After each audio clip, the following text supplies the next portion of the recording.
elle insiste.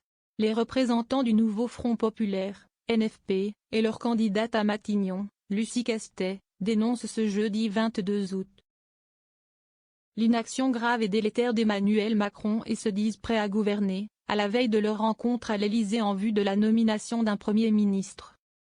Dans une lettre adressée aux Français, les 4 partenaires du NFP, LFI, PS, PCF, écologistes, et Lucie Castet déplorent que le président de la République tergiverse plutôt que de tirer les conséquences des législatives qui ont vu la gauche unie obtenir le plus fort contingent de députés, 193, mais sans majorité absolue, 289.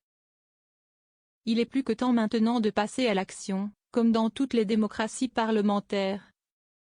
La coalition arrivée en tête doit pouvoir former un gouvernement et se mettre au travail, martèlent les représentants du NFP.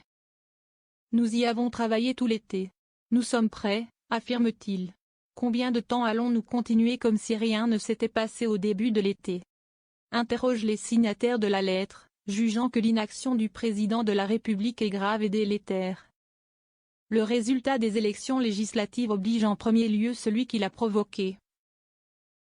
Écrivent les responsables de gauche, qui assurent que leur gouvernement s'attellera dès les premières heures de sa nomination à marquer une rupture avec les politiques passées.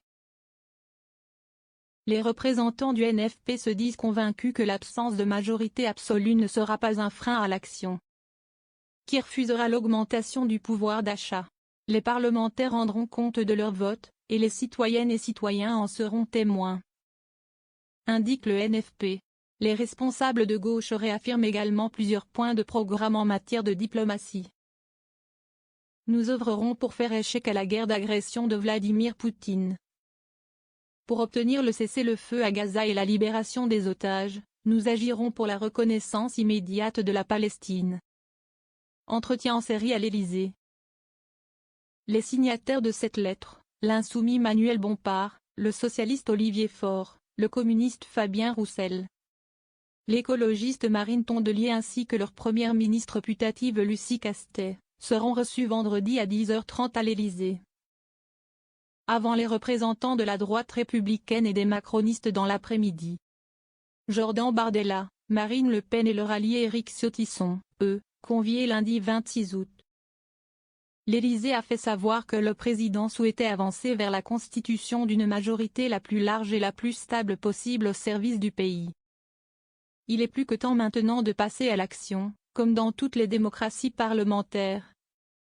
La coalition arrivée en tête doit pouvoir former un gouvernement, exhortent les co-signataires.